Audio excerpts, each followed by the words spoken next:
Listo. Ok.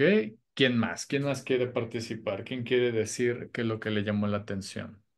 A ver, Jonathan. Yo, Ay, perdón. Primero Jonathan y luego Adriana.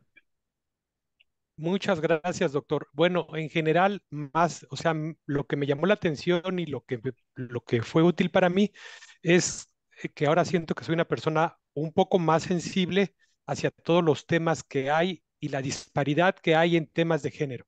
Es decir, desde temas de salud, temas de atención, oportunidades, etcétera, situaciones que yo daba pues por hecho que por la educación que tuve culturalmente, que era algo normal, pero no realmente pues entender cómo esa disparidad de género tiene un efecto en la salud, en la educación, en las posibilidades de desarrollar y de crecimiento social o económico o de grupos que han sido menos favorecidos o inclusive visibilizados tradicionalmente. Bueno, pienso que estoy como teniendo un poco más de esa sensibilización, maestro, que siendo también bien honesto con usted, pues esa primera sesión que usted nos dio donde rompió ese tema de, o ese mito que yo tenía de, mira, es parte de la agenda woke, nada, ¿no? La verdad es que me ayudó mucho, o sea, yo sí sentía que era parte de una agenda woke, pero más bien entendiendo el trasfondo, lo que usted nos había comentado y ahora también con la presentación o con la ponencia que tuve con la maestra, pues la verdad es que me voy sensibilizando más de que pues realmente estamos viviendo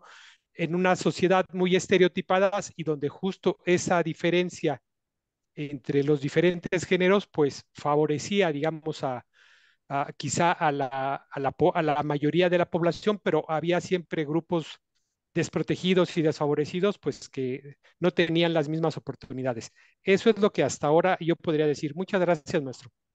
Ok, no, no, buenísimo. Y de hecho, creo que es importante que sepan lo siguiente, o sea, el objetivo de que en los primeros semestres, tanto en primero como en segundo, en tercero, vengan estos temas, es que evidentemente, como bien lo dijo Jonathan, el objetivo es, en un primer momento, sensibilizar. ¿Qué significa sensibilizar? Un cambio de actitud. Ujú. O sea, yo ya tengo una actitud distinta con respecto a estos temas, también me voy familiarizando con ciertos términos para que más adelante durante la carrera, por ejemplo, yo doy en tanto en primer semestre, que es filogenia y ontogenia, doy en sexto semestre, conmigo ya es una parte de una práctica, es decir, ahí profundizamos temas de género y al final, es decir, doy también en noveno semestre, que es la parte de seminario de titulación que ya pueden hacer práctica profesional conmigo, entonces ya hay una profesionalización. Entonces, la idea de que esto esté ocurriendo de esta manera es de que primero tienen que sensibilizarse, después, más adelante, durante la carrera, van a profundizar el tema. Y una vez habiendo esta profundización, ya lo pueden profesionalizar, es decir, ya pueden integrar en la práctica profesional directamente con, pues ahora sí, con pacientes, en el caso de que quieran estar conmigo, porque yo estoy en el área de psicología clínica, de la salud y cultural, donde precisamente hacemos una práctica en la clínica virtual de terapia familiar que tiene varios bracitos, ¿no? O como varios proyectos. Uno va a ser un proyecto de atención a salud mental comunitaria en la FES Iztacala y la otra precisamente tiene que ver con atención a la violencia. Entonces es bien importante que tengan en cuenta como todos estos elementos para que al final de la carrera, digamos, les caiga el 20 de que, sí es cierto, o sea, primero uno se sensibiliza al tema, no me cierro, cambio mi actitud y una vez cambiando esta actitud ya puedo pasar a la parte de la profundización, es decir, analizar estudios de psicología que incorporan todas estas nociones de género y luego entonces ya puedo pasar a la profesionalización, porque ya no solamente cambié la actitud, ya identifiqué que hay investigaciones en torno al tema y entonces ya puedo hacer una práctica profesional que incorpore todas estas nociones. ¿Vamos bien hasta acá? Sí, Adriana. muy, Sí, Alberto Rivera, que también te veo así como sospechoso. Que está bien, ¿eh? A mí me encantan las sospechas. Todas las sospechas son genuinas y todas son válidas, ¿vale? Bueno, Adriana, había una Adriana, porque bueno, tengo ahorita 50 personas conectadas, entonces había una Adriana que quería participar. yo también puse mi manita, doctor, ¿eh? A ver, dale. Oigan, hay dos en coche, espérenme, tengan cuidado. No, yo, bueno, o sea, ya me paré, doctor, ¿eh? Ya me detuve ya. Ok, perfecto, sí, sí, sí. A ver, cuéntame, o cuéntanos. Bueno, pues, para mí realmente es muy interesante porque, sí, como usted bien menciona, empezarme a sensibilizar porque y cambiar un paradigma que tengo respecto al género, ¿no? Entonces, para mí realmente me pareció muy interesante hacer esta infografía. Muchas gracias. Ok, no, buenísimo, ¿no? Yo les agradezco. Agradezco bastante. A ver, sí, sí, sí, sí, sí. Chis, me llegó como un correo raro ahí. Bueno, ok, bueno.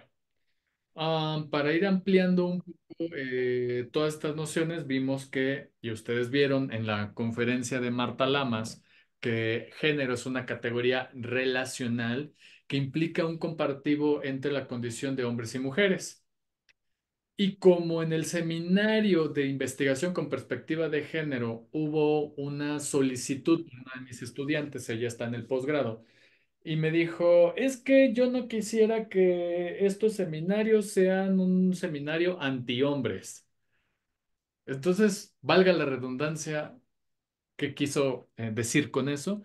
Pero am, quiero mencionar que estudios de género incluye a los hombres o más bien a la masculinidad. Ujú. Y quiero abordarlo para que no se sienta esta, digamos, como si fuese una clase cargada únicamente a explicar la condición de opresión de las mujeres, que claro que existe, muy a diferencia de ese lamentable hecho que dijo, ay, quienes están al pendiente de estas cosas, de estas cochinadas, perdónenme, de lo de la Casa de los Famosos, el niño Ricardo Peralta, que yo lo conozco desde hace mucho tiempo y no es porque sea youtuber, el cuate este, además de serlo, trabajaba en un blog conmigo y bueno, es lamentable que en los niveles de audiencia para ese tipo de contenidos sean tan altos y difunda desinformación.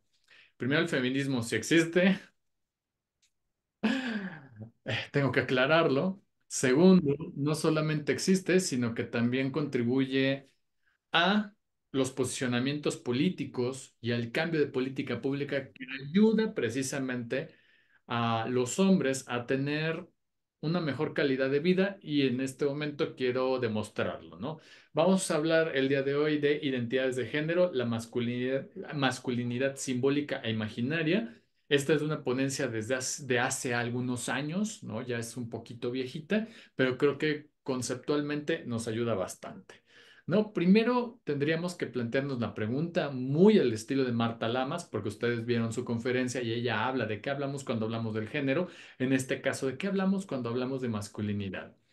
Si hacemos un recuento de lo que expuso Marta Lamas, podemos diferenciar que el sexo es la condición biológica de los cuerpos y estos se distinguen, pues en el nacimiento un médico ve los genitales de la criatura recién nacida y si ve algo que cuelga, es un niño. Si no ve nada, es una niña, ¿no? Genitales internos, genitales externos. Esa es la asignación de tipo sexual dependiendo la configuración de, digamos, anatómica, fisiológica que muestra el cuerpo. Y también hablaremos de los casos de los niños intersexuales, ¿no? Que un poquito ya se repasó la semana anterior, ¿no? Y la masculinidad y la feminidad son estos constructos culturales que vamos a ir profundizando. Bueno, recordarán este horroroso, de verdad horroroso comercial, donde aparecían estos personajes, ¿no? Un aborigen, había un zapata, por así decirlo, y uno de estos de los 300, un espartano. Y que de alguna manera estas figuras visuales eran un comparativo de masculinidad con la masculinidad de este fulano, donde de alguna manera el mensaje era, extrañamos a los antiguos hombres, a los que sí eran hombres, porque los de ahora son esto. Y había una mofa y había una ridiculización. Y no solamente eso, sino había una feminización, donde se le ve a este individuo como lo femenino, lo delicado, porque esto era la fortaleza, esto era la virilidad, lo que tendría que ser un hombre. Ujú. Y entonces, para comprender este elemento, retomando precisamente a Marta Lamas, para comprender qué es lo que nos lleva, qué es lo que los lleva a los sujetos a pensar, sentir y comportarse de determinada manera, es necesario comprender que la sociedad existe no solo en forma de estructuras sociales, sino también existe en las mentes y en los inconscientes de las personas.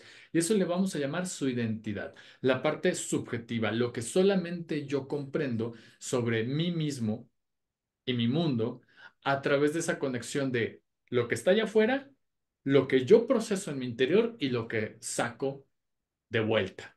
Ajá. Y entonces en psicología vamos a comprender, ustedes lo seguramente en algún momento lo vieron el conductismo social y el funcionalismo estructural.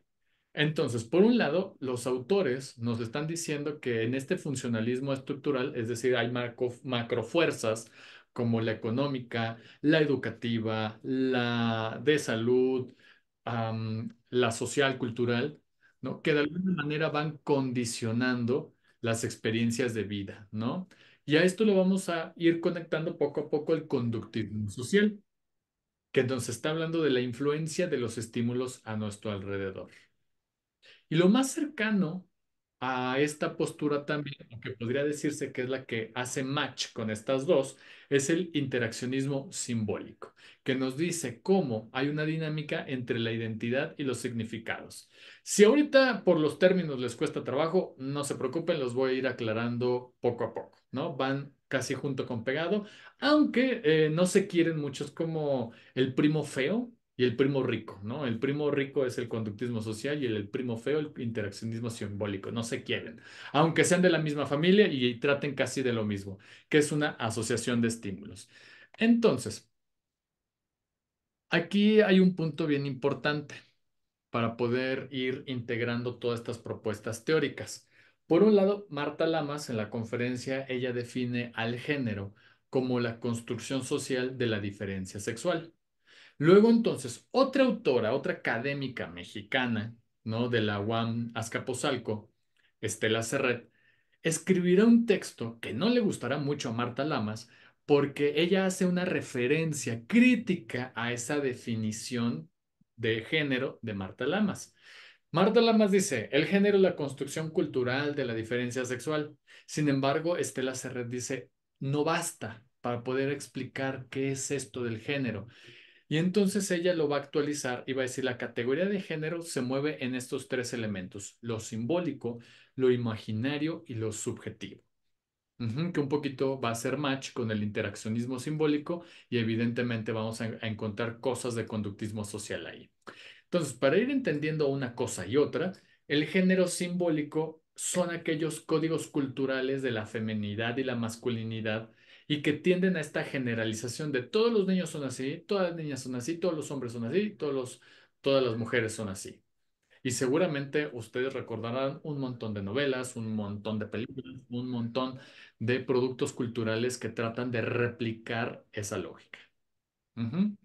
En, en ese sentido, podemos entender que el género simbólico se mueve desde ahí. Y ahorita vamos a ir profundizando cada uno de estos tres apartados. El género imaginario social vienen siendo los estereotipos, un estereotipo que es esa exageración de una condición de una persona, de un objeto, de una situación. Principalmente se le aplica a personas y un estereotipo de género sería decir o presentar, por ejemplo, a los hombres de esta naturaleza. Esto es un estereotipo que lamentablemente se va codificando en la cabeza de cada uno de los hombres y también de las mujeres. Y esto puede llegar a ser tan nocivo que pueden llegar a decir, es que yo sí extraño los verdaderos hombres, ¿no? Los que parecen espartanos, los que parecen Zapata y los que parecen aborígenes o vagabundos, cualquiera de los dos. Sin embargo, vamos a ver que no ayuda a la salud mental de las personas, y eso ya lo abordaremos más adelante. El género imaginario subjetivo vendría siendo el proceso de que cómo las personas integran todo eso, todo lo que ya recibieron, toda esa cochinada de estereotipos, todo eso que es un producto cultural, cómo lo integran en la cabeza, ¿no? Y por eso digo, me preocupa tanto esos productos culturales por el impacto que tienen socialmente. Por eso lo de Casa de los Famosos, estar escuchando a Adrián Marcelo decir santa estupidez, y revictimizando a una persona que vive una condición de salud mental y que sobre todo se está haciendo responsable, o sea, que no es un acto inconsciente, sino que ella se está haciendo responsable de su propio tratamiento y que eso lo recibe un montón de personas. Y que el mensaje es divertido burlarte de las personas que tienen algún trastorno mental. Es divertido, burlarse del feminismo. Es divertido, o sea, esos son los mensajes estereotípicos que están recibiendo las personas y que impactan precisamente en su subjetividad. Ojo aquí, pareciera que lo que yo estoy afirmando funciona y opera en una suerte de relación causa-efecto.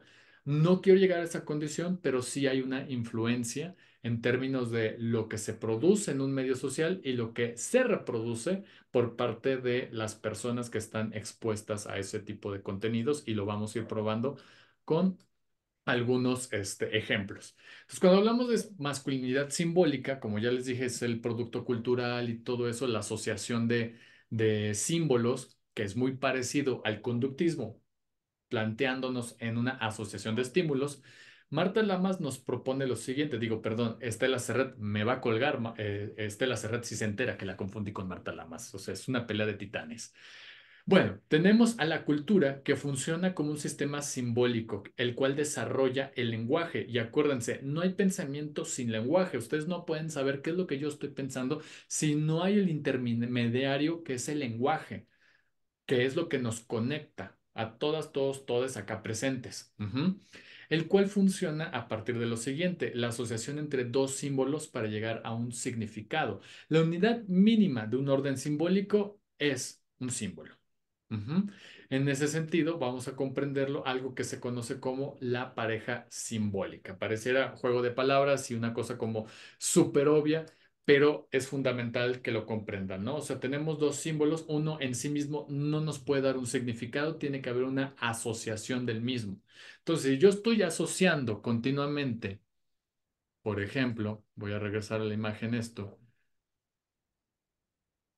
que un hombre, un verdadero hombre, es violento, es supuestamente viril, en tanto que tal vez se conduce casi a gritos, que es peleonero, que tiene un cuerpo en específico. Todos estos son símbolos que me llevan a un significado que yo podré discriminar a una persona sí porque le voy a decir es que esto no es un nombre, porque un nombre es esto, símbolo uno, símbolo 2 y símbolo 3. Esto es un nombre. Y como me está presentando el mensaje, esto no es un nombre. Ujú. ¿Se va entendiendo a qué vamos con esta parte de símbolo, símbolo más significado?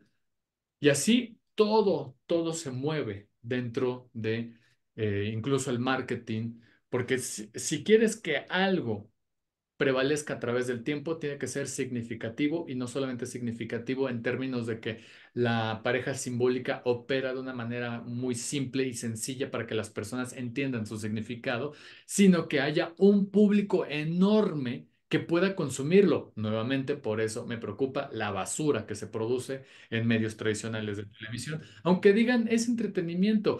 Qué lamentable entretenimiento. Y perdón que suene moralista y que la tía conservadora Fausto está hablando acá, pero sabiendo ya este tipo de cosas es cuando ya desprecias los medios de comunicación tradicionales y buscas otro tipo de consumo cultural. Pero bueno, esa sería como mi idea. Regresando al tema, Estela Serret nos dice que existe una pareja simbólica donde nos presentan dos símbolos y un significado, y esto va a operar precisamente como una idea central y una idea periférica. ¿Cuál es la idea central que nos están dando en ese lamentable comercial? Esto es un hombre y esto no. Esto es lo central, esto es lo periférico. ¿Ok? Y en todos los comerciales opera lo mismo. Siempre hay un mensaje que está estructurado en cuál es la idea central que quieres que consuma el espectador y cuál es la idea periférica. Siempre va a haber un contraste, ya sea simbólicamente en términos de que está el actuar de los personajes o que tenga unas letras. En ese sentido, incluso hasta podríamos decir que hubo, no lo sé, hace unos años el conflicto entre Doritos y Pringles, por ejemplo, y decían, las papas que sí utilizan papas son Doritos y que sí utilizan maíz es Doritos, no esta cosa. Esa es la idea central y la otra es la idea periférica, ¿no? Que te está diciendo directamente, esto sí funciona. De igual manera, podríamos encontrar los otros elementos, como por ejemplo, el, híjole, los eslogan de me encanta o es parte de tu vida y todos esos eslogans son la idea central y lo demás llega a ser periférico, ¿no? Y en el género opera igual. Ustedes ya en la conferencia de Marta Lamas se enteraron del caso precisamente de John Money, ¿no? Este médico, este psicólogo médico que trabajó con niños intersexuales. Y este es el texto que hace referencia a Marta Lamas en su conferencia, que es de un periodista que se llama John Colapinto y que hace toda una recopilación tanto fotográfica, de expedientes, de todo lo que estaba sucediendo en el tratamiento que daba John Money a niños intersexuales y particularmente en el caso de David Reimer y bueno, todo lo ocurrido, que no creo que sea necesario que lo diga de nuevo, pero vamos a hacer un repaso precisamente del género simbólico. Ustedes, si han viajado a la CDMX o quienes somos de la CDMX, seguramente han ido a un restaurante que se llama, ay, ¿cómo se llama esta cochinada que ya no he ido? El Merendero, que trata de tener un estilo de los 50, 60. ¿Ok? Yo me voy al baño y cuando voy al baño me encuentro con estos dos símbolos, ¿no? El del baño de los hombres es esta figura y el de las mujeres es esta otra figura. ¿Qué les dice a ustedes esto? O sea, ¿cuál es la idea central y cuál es la periférica de estos dos símbolos? A ver, Claudia. Connota debilidad hacia las mujeres, Ok. en Connota. el que podemos ser, vaya, como presas, en Mira, este caso. fíjate, eh, no había pensado. Ajá, ajá. bueno, eso es mi perspectiva. No, no, no, Esto- está súper bien. No lo había pensado como en términos de presa, pero en tanto que se presenta un animal pequeño, pero no cualquier animal, es una perra.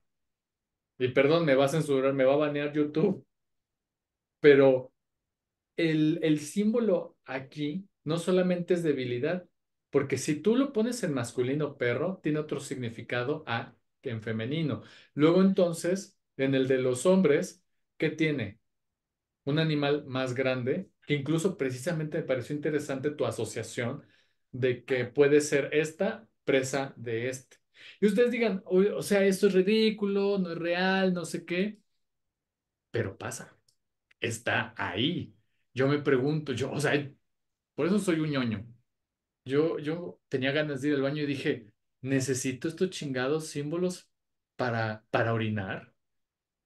¿Es de verdad para orinar? Necesito yo recordar que teniendo un miembro como el de mi sexo implica fortaleza, ser predador, o sea, de verdad me pregunto tantas cosas, ¿no? Y entonces aquí tenemos la diferencia de género y es un sexismo y se podría considerar como un micromachismo, ¿no? Eso es una construcción de significados, porque esto no necesariamente lo vuelve real para la cabeza de cada uno de los individuos, pero está introduciendo un mensaje.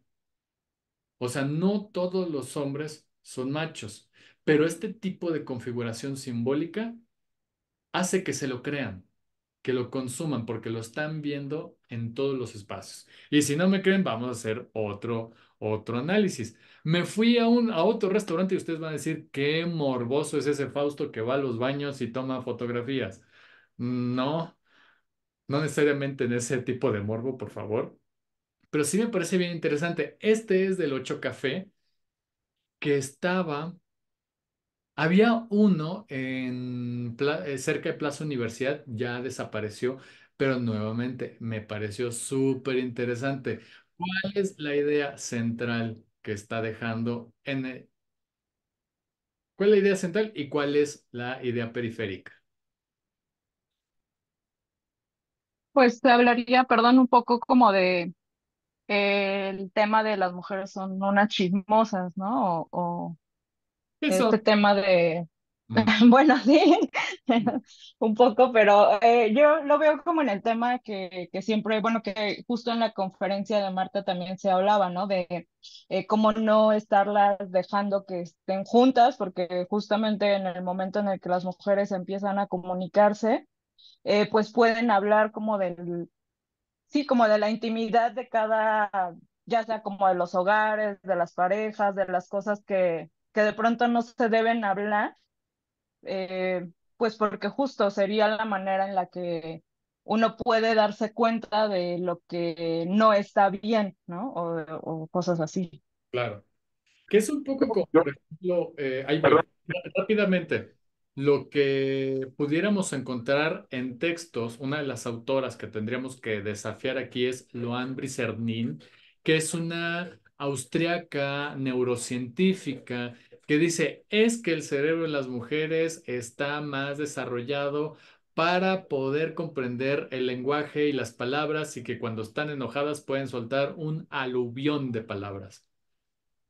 Y ustedes dirán, ay, pero si es una neurocientífica. Acá lo primero que tendríamos que preguntarnos, ¿de cuánto es tu muestra? Y esto que tú encontraste permanece a través del tiempo. Y si permanece a través del tiempo, se puede comparar culturalmente como para establecer una generalización. Al menos eso sería el cuestionamiento y la interrogante ñoña del señor Fausto, ¿no? Ya ustedes saquen sus conclusiones. Y bueno, a ver, Jessica, luego Saima, y creo que había alguien más, ¿no? Hola, buenas tardes. Perdón, profesor, no puedo encender mi cámara, estoy en el yo, trabajo, No, te- pero es, pues hacer, pues que las imágenes denotan, ¿no? Cómo estamos, clasificados o estereotipados, cómo pertenecemos a cierta categorización social. Entonces ahí, pues lo que yo interpreto es la mujer tiende a hablar mucho, a ser chismosa y de hecho, pues es como un adjetivo ofensivo, ¿no? Entonces se tiende a hacer ese tipo de clasificación, ese tipo de estereotipos para las mujeres, ¿no? Y los hombres así como más elocuentes, como más centrados, como más concretos en el uso del lenguaje. Claro. No, e insisto, que pueden haber mujeres que tengan un pensamiento más concreto, más centrado, más racionalizado, pero también pueden haber hombres que pueden tener pues sabes, como dice Joan Bricernin, un aluvión de palabras cuando se enojan. O sea, pero esto es el género simbólico que puede llegar a escalar a un estereotipo. ¿Ok? Saima. Yo justo pensé lo mismo, siento que refleja mucho en el hombre como la apariencia de lo que venía de la superioridad y cómo se tiende a ver como al hombre como resolutivo, como que él va directo seguro, mientras que el baño de la mujer como que tiene muchas interpretaciones antes de que como llegue a un tipo similar de letra.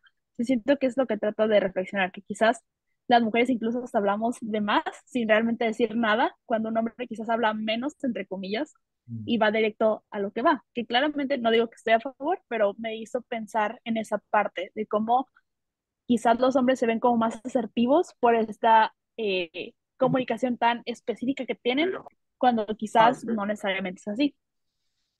Claro. Sí, nuevamente, o sea, hay que tener muchísimo cuidado para no caer en una reproducción de estereotipos porque ni todos los hombres buscan la superioridad hacia las mujeres, ni todas las mujeres buscan estar, digamos, en una defensiva continua debido a esta parte de los estereotipos. Pero lo que sí es cierto es de que culturalmente se construye primero esta parte de los símbolos y que más adelante vamos a ver cómo impacta en la salud mental de hombres y de mujeres, evidentemente. Jessica, ¿quieres decir algo más o dejaste tu manita levantada? Bueno, me imagino que la dejó levantada. Entonces, bueno, vamos bien hasta acá. ¿Se entiende? Estamos revisando totalmente los símbolos. Vale. No, Ángel Franco, ni siquiera pongas la manita así mientras conduzcas. Las dos manos sobre el volante. Yo estoy regañando a la gente. No, no, no, las manos en el volante, manos en el volante. Luego dicen, también suelen asociar la longitud del cabello, situaciones, ideas cortas. Ah, bueno, eso es de Schopenhauer. Schopenhauer en una de sus obras, porque además era súper misógino, y decía las mujeres de cabellos largos y de ideas cortas, ¿no? Entonces, bueno, tener cuidado con ello. Luego tenemos el sexo simbólico. Esto me pareció como interesante porque por un lado estaba pensando en unos atributos, ¿no? Como por ejemplo el habla concreta, el habla ampliada, el sentirse un animal, lo que sea, ¿no? Y en este, el sexo simbólico para unos baños, este es de un hotel de Puebla, me pareció nuevamente interesante porque ahora está haciendo referencia a los cuerpos, no tanto al género. Sin embargo, aquí una persona intersexual pudiera sentirse ofendido, ofendido, ofendida, porque dice, ¿en qué momento? O sea, yo no puedo entrar porque mi codificación genética de mi propio cuerpo no tiene una manifestación así. O incluso también vamos a ofendernos aún más con esta idea de cuerpos estereotípicos, porque además, ¿cómo los presentan? Delgados, musculosos, en el caso del hombre y en el caso de la mujer delgado, con una caderota, ¿saben? Entonces, bueno, nuevamente la construcción de los símbolos a través de este tipo de mensajes. Luego, entonces, un amigo que fue a Japón me manda esta foto porque sabe muy bien que ahí anda el Fausto tomando fotos de los baños y me dijo, mira lo que me encontré en el aeropuerto de Shibuya, perdón, Shibuya sobre los baños, ¿no? Donde nuevamente utilizan los símbolos normales y el otro all gender, ¿no? Donde hay como un reconocimiento del uso de todos los baños. Pero aquí hay una cosa como bien curiosa, ¿no? Si nos importara tanto ese tema, entonces, ¿por qué en nuestras casas no tenemos baños divididos? Yo utilizo el mismo baño que mis hermanas, o yo utilicé, ya no vivo con mis papás, ¿no? Entonces, ese es todo un tema súper interesante. Vámonos otra vez a ver ahora no solamente el género simbólico, ahora el código genético simbólico, donde ahora una persona intersex pudiera decir, ¿y dónde están mis baños? Porque aquí nuevamente está introduciendo la idea que aquí solamente puede entrar un XY y un XX. La verdad, yo no tengo idea si tengo un patrón este, esperado en mi codificación genética, en mi cariotipo 23. No sé si tengo una patita además por ahí que pudiera ser un XY o tal vez un XX. No tengo ni idea. Yo no sé si ustedes sepan su codificación genética, como para poder decir me meto a este baño o el otro. Pero aquí hay una cosa nuevamente interesante, la construcción simbólica que dicta el comportamiento de las personas. Si yo me meto a cualquiera de estos dos, o si yo voy entrando a cualquiera de estos, yo me pregunto, sí, a ver, si me metí al baño adecuado? Y hay una preocupación. ¿No les ha pasado que accidentalmente se hayan metido al baño de mujeres siendo hombre y siendo mujer que se hayan metido al baño de hombres y no les jaló una angustia de, ay, perdón, disculpen? No, no les pasó. Si no les pasó, no sé en qué mundo viven. No, no es cierto. Si sí les pasó, lo que te estoy diciendo es de que hay una reacción, hay una situación en la que el cuerpo incluso se acostumbra a estas reglas del género y hasta le da miedo haber invadido un espacio que no le corresponde, ¿no? Entonces, a eso se le llama el impacto, o podríamos considerarlo como el impacto del orden de género en nuestros cuerpos. Pero bueno, hay algo que me pareció bien interesante. Hay algo que se llama algo así como Pride Connection y hacen convenciones para precisamente las diversidades sexogenéricas y el acceso al trabajo. Y en una de precisamente de sus exposiciones, ¿no? Que hicieron creo que en el World Trade Center, lo que hicieron, hay que dejar de reproducir la idea del género en los baños. Ahora vamos a centrarnos en el baño en sí y que la persona elija usar el que considere. Y entonces acá me pareció bien interesante porque dividen los baños en los que tienen migitorio de los que no tienen. La clasificación aquí ya no va a clasificar personas, sino clasificar el baño y el uso que le puedas dar. Ah, ¿se entiende hasta acá la diferencia, incluso el cambio de chip? Ya no estoy aquí preocupando de poniendo símbolos de lo femenino, masculino para orinar, porque incluso si ustedes son tan curiosos como yo, curiosas, curiosas como yo, y habrán visto esta película que en español se llamó Talentos Ocultos, que es de esta situación de las mujeres afroamericanas y que en una junta la regañan a esta mujer donde le dicen, te necesitamos aquí, ¿en dónde estabas? Y entonces ella dice muy indignada, es que no hay baños para personas afroamericanas en este edificio.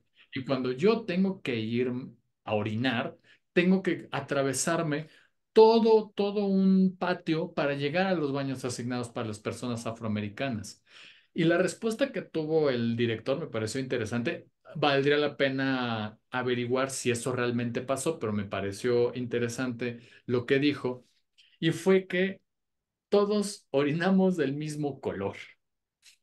No tendríamos que tener estas divisiones. Y entonces ahí donde rompe con el esquema de que hayan baños para personas afroamericanas y de personas blancas caucásicas. Y es un poco esta idea, o sea, vamos a dar posibilidad de que las personas elijan el baño dependiendo lo que tenga ese baño.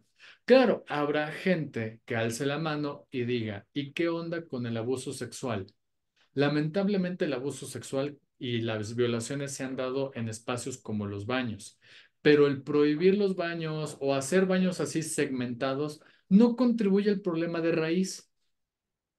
Ujú. Tendríamos que pensar en cómo se están construyendo las masculinidades. Ajá. No la parte de prohibir el uso del baño, porque incluso en Iztacala, y perdón quienes me escuchen, autoridades de Iztacala, pero me parece nefasto, me pareció súper nefasto y desagradable que hice una política institucional para la prevención del acoso y cuando me tocaba ir al baño, precisamente de varones, me tocaba ver una etiqueta así, digamos, a la vista de frontal, ¿no? En el migitorio y también en la puerta del excusado, donde dice, a lo que vas, abajo el acoso sexual. Y dije, qué cosa tan violenta, porque está suponiendo que todo hombre, todo aquel que porte un genital externo, es acosador o es violador. Ujú. Y es súper lamentable que reproduzcan esa idea. No contribuye a disminuir el acoso sexual el estar teniendo ese tipo de etiquetas violentas. Afortunadamente ya las empezaron como a quitar, pero nuevamente es una política que no funciona. O al menos esa yo considero que no funciona porque nuevamente está señalando a un grupo de hombres, o sea, más no a un grupo, a todos los hombres, ¿no? Porque todos los que usemos esos baños estábamos con esa etiqueta para generar como el miedo de que hay una vigilancia sobre nuestro actuar y sobre nuestros cuerpos. Y nuevamente, eso no contribuye. Lo que contribuye, realmente contribuye es una educación básica en la construcción de masculinidades libres de violencia. Exactamente, usando generalidades. Y entonces ahí precisamente yo diría, es que ahí, o sea, yo no tengo ni interés ni nada de acercamiento a un interés de acosar sexualmente a una mujer. no tengo nada de interés, pero están asumiendo que yo puedo ser un potencial violador. Y además eso es una política que también aparece en Estados Unidos por parte de una feminista que se llama Catherine McKinnon, donde ella asegura que todo acto sexual es un potencial acto de violación. Y entonces ahí elimina la capacidad de las mujeres de elegir tener relaciones sexuales porque todo es potencialmente una violación. Entonces, hay que tener mucho cuidado con ese tipo de situaciones. No significa que el acoso y la violación no existan, ni tampoco la quiero minimizar, claro que son reales, pero el hecho de tener como políticas que estén señalando a un grupo en específico, bueno, no un grupo, nuevamente a todos los hombres como posibles violadores, pues es un error, ¿no? Montserrat. Levantó la mano. Montserrat Salazar. Bueno, justo como agregando esta parte de los baños y de las violaciones, bueno, del abuso sexual que puede llegar a suceder, tengo la vivencia de un amigo trans que me Mm, dice, bueno, es que también esto de dividir los baños también es una cuestión de un poco de violencia transfóbica, porque a nosotros nos deja muy vulnerables ante el hecho de que y digamos, ¿no? Porque es muy estereotípico. Es que tú todavía te ves como hombre, tú vas al baño de los hombres. A mm, ver, pero es que yo estoy en este proceso de transición, entonces yo también estoy vulnerable ante cualquier tipo de agresión que pueda suceder en un baño. Pero me dice, por ejemplo, o sea, no estoy en un proceso en el que me vea, y lo digo aquí muy estereotípico, no, me veo como hombre o me veo como mujer. Em, dice, o sea, en el baño, a mí no me dejan entrar al baño de mujeres porque todavía te ves como hombre. Pero si entro al baño de hombres, ay, es que entró una mujer aquí, dice, entonces es en este proceso de identidad que a mí también me afecta y que también me deja muy vulnerable a cuestión de algún tipo de agresión. claro. No, y además nuevamente esa vigilancia de quién utiliza tal baño y del otro, ¿no? Entonces, por eso digo que el señalar a todos los hombres como posibles violadores por utilizar estos baños y aparte que aparezca ese señalamiento, no contribuye. Tampoco, pero tampoco contribuye tener un baño tercero porque señala y estigmatiza nuevamente a las personas trans, porque además eso se lo agradece, bueno, no puedo decir se lo agradecemos, irónicamente lo digo.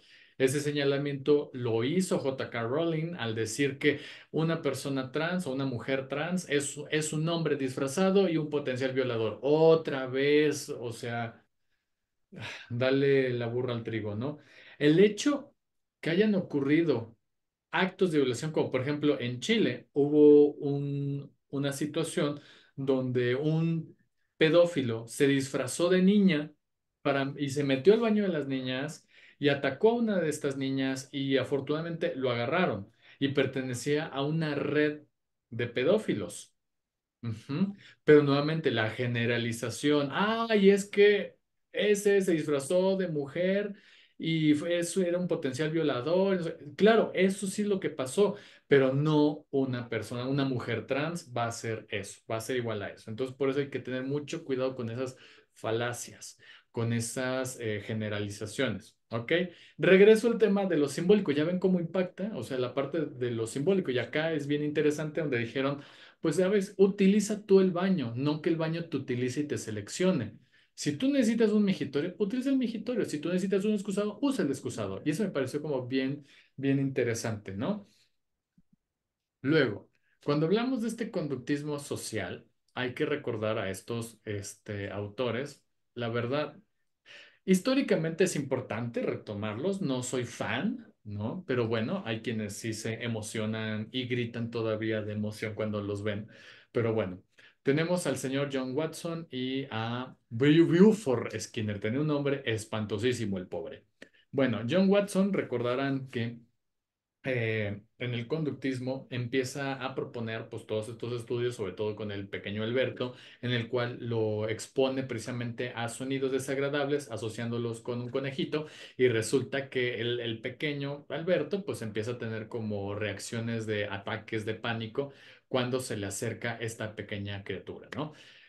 Esto es importante porque empiezan a hacer propuestas sociales que van escalando cada vez más. Por ejemplo, Skinner, teniendo en cuenta los estudios de John Watson, escribe un libro que se llama Walden 2, que de hecho lo hicieron película, donde propone una sociedad utópica en el cual está regida y está controlada mediante la vigilancia y administración de estímulos, respuestas contingentes, donde mencionan precisamente que los varones bien educados podrán llegar a ser grandes exitosos y grandes políticos, y a las mujeres hay que dejarlas como aquellos instrumentos para la reproducción humana. No nos sirve, casi casi.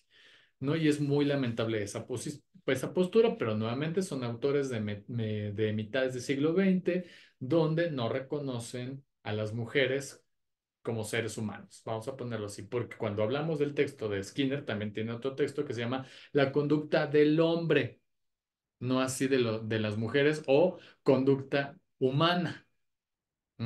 Entonces, bueno, estamos hablando de sujetos de época, no quiero cometer anacronismos ni tampoco injusticias epistémicas, pero sí reconocer que en esa época eso era lo que se estaba reproduciendo, ¿no? Luego entonces tenemos autores del interaccionismo simbólico como Herbert Blumer y George Mead, donde precisamente están trabajando estas ideas de que claro que hay estímulos y un estímulo puede ser considerado como un símbolo y este símbolo que genera un significado puede llevarnos a tener una serie de acciones, de una serie de conductas en cadena. Y entonces parecieran lo mismo, pero son diferentes. Eh, Acercándonos a estas propuestas, pues en el interaccionismo simbólico las conductas de los individuos están sujetas más a los significados, es decir, a la conducta, nuevamente, no a la conducta, perdón, a la pareja simbólica que ya habíamos visto mediante la propuesta de Estela Serret, ¿no? Los significados dependen de la experiencia social de este sujeto y lo que signifiquen las cosas para el sujeto depende de su interacción social, como que este embona más con las teorías del género, ¿sí? Y que también el conductismo de alguna manera ha participado en estos, digamos, condicionamientos sociales, ¿no? Las estructuras sociales, según Pierre Bourdieu, que es un sociólogo importantísimo precisamente del comportamiento también, nos puede decir lo siguiente: las estructuras sociales se imprimen en nuestros cuerpos, nuestras mentes y nuestros inconscientes, lo que Bourdieu denomina la interiorización de la exterioridad, o el punto máximo de comprensión de este interaccionismo simbólico. Luego vamos a tener precisamente a esta autora que es bien importante porque como vieron en la conferencia Marta Lamas, la categoría de género inicialmente es utilizada por la psicología médica para el trabajo de niños intersexuales, donde pueden dar cuenta de una manera muy clara qué era el género y qué era el sexo, ¿no? Porque estos niños intersexuales que habían tenido pues una asignación genérica en función de esta poca definidad de su aparato genital, pues resultaba que en el desarrollo sexual secundario, pues aquel cuerpo que había sido identificado como mujer, pues era un hombre, pero había sido educada como una niña, y resultaba que veían la diferencia entre sexo y género, ¿no? Que el género se puede aprender independientemente del sexo con el que naciste. Por lo tanto, no hay una base biológica que pudiera dar cuenta así de una manera directa acerca del género de las personas. Lo asumimos, lo comprendemos, lo consumimos, pero es algo que se va aprendiendo y es algo que se puede modificar. Claro está que para entrar a los estudios de género, este texto, El tráfico de mujeres, Nota sobre la economía política del sexo, de Gail Rubin, fue una pieza importantísima, ¿no? Porque antes en la historia del desarrollo, precisamente de los estudios feministas, primero existieron los estudios de las mujeres como una categoría analítica, una categoría sexual, la cual podría dar cuenta de la opresión precisamente de las mujeres, pero ahí lamentablemente se veía solamente un tipo de mujer, ¿no? La mujer académica o la mujer de la literatura. Y bueno, luego cuando nacen los estudios de género, no es por John Money. John Money utiliza la categoría de género para asignar la identidad de feminidad o masculinidad de niños intersexuales y lo puede diferir de sexo, pero como tal solamente se aplicaba en la psicología médica. Ya para los ochentas, que este texto sale como en el 86, Gail Rubin propone el sistema sexo-género como una forma argumental, crítica y cuestionadora a una propuesta que tuvo un antropólogo importante que es Claude Lévi-Strauss.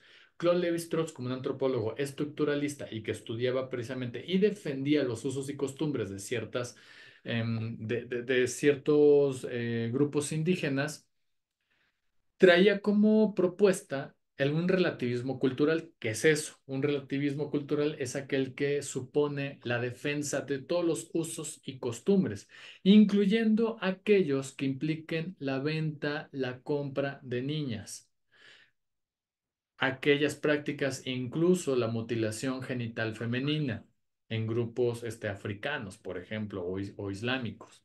El uso de la burka por parte de las mujeres, ¿no? En grupos ya más, pues sí, islámicos y el otro eran grupos africanos. Entonces la crítica que se hace aquí es no pretendemos eliminar los usos y costumbres, solo aquellos que precisamente dobleguen la autonomía y la voluntad de las mujeres solamente por una identidad cultural. Y entonces aquí la conclusión era que tú no puedes suponer que una identidad cultural va arriba de los derechos de las mujeres y evidentemente también de los hombres, porque hay estudios donde señalan la coacción que ciertos hombres de poder tienen en un ejercicio de violencia hacia otros hombres para que ejerzan ese tipo de violencias. Aunque ellos no quieran, se ven totalmente implicados en ese ejercicio de violencia y que incluso lo pudiéramos ir conectando con este ensayo que realizó Hannah Arendt al estudiar el caso Eichmann, ¿no? Como ustedes saben, en este caso de Eichmann en Jerusalén, ella propone la teoría de la banalidad del mal. Como saben, en los juicios de Nuremberg, después de la Segunda Guerra Mundial, se hace una investigación de todos los nazis, médicos, civiles, militares, que participaron en el Holocausto. Al llegar con Eichmann, Eichmann no asumía la responsabilidad de haber asesinado a cientos de judíos. Él decía, yo solamente obedecí órdenes. Creo que hubiese sido peor que no hubiese obedecido órdenes porque mi Führer seguramente me hubiera asesinado. Y entonces ella dice, en esa implicación, en esa incapacidad de reflexionar por sí mismo y elegir lo que sería conveniente socialmente porque buscaba el reconocimiento de un superior, lamentablemente hace que muchas personas pierdan esa virtud de pensar por sí mismos. ¿Qué es cómo lo podemos aplicar en la masculinidad?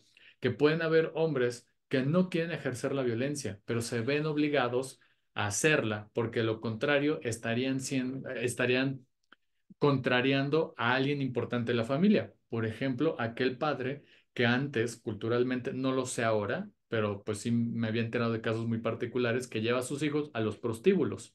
Por ejemplo, y el hijo no quiere tener una relación sexual con una mujer, aunque fuese heterosexual, y no quiere ejercer su sexualidad en un prostíbulo, pero se ve obligado a hacerlo y no puede elegir porque quiere agradarle a su padre. Ujú. Entonces, a ese tipo de situaciones es a las que tendríamos que preocuparnos, ¿no? Porque luego se convierte como en una costumbre, en algo típico y que se tiene que erradicar, se tiene que eliminar, ¿no? Entonces, bueno,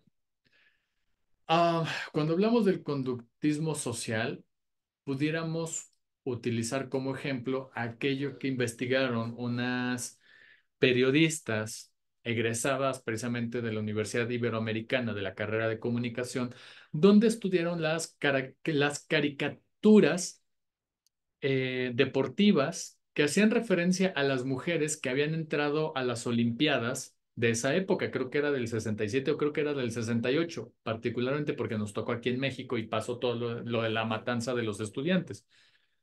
Y bueno, em, al analizar las caricaturas de esa época expuestas principalmente en el Excelsior o en el Universal, analizado desde el condicionamiento cultural, del conductismo social, perdón, y también del interaccionismo simbólico, pudiéramos ver lo siguiente. Primero, hay un aprendizaje en esta caricatura. Vamos a identificarlo por partes. Hay un aprendizaje de la objetivación, es decir, estamos viendo dos cuerpos que pudiéramos identificarlos por sexos, no necesariamente por ver sus genitales, pero sí por ciertos estereotipos de orden simbólico que nos puede dar el significado para poder discernir esto es un cuerpo masculino y esto es un cuerpo de un hombre y esto es un cuerpo de una mujer. Entonces vemos el cuerpo de un hombre que te trae, que se fija en el de una mujer y trae una objetivación, que te trae un significado. Mira qué sexy está. ¿Por qué? Porque tiene esto, ¿no? Estos elementos. ¿Qué es lo que te da una respuesta de excitación? Porque el mismo cuerpo está mostrando como titubeos, aparece como una gotita de sudor, lo que te lleva precisamente a una codificación continua en una pareja simbólica. El mensaje central es que las mujeres en el deporte sirven para el entretenimiento masculino, sobre todo para estimular la excitación sexual.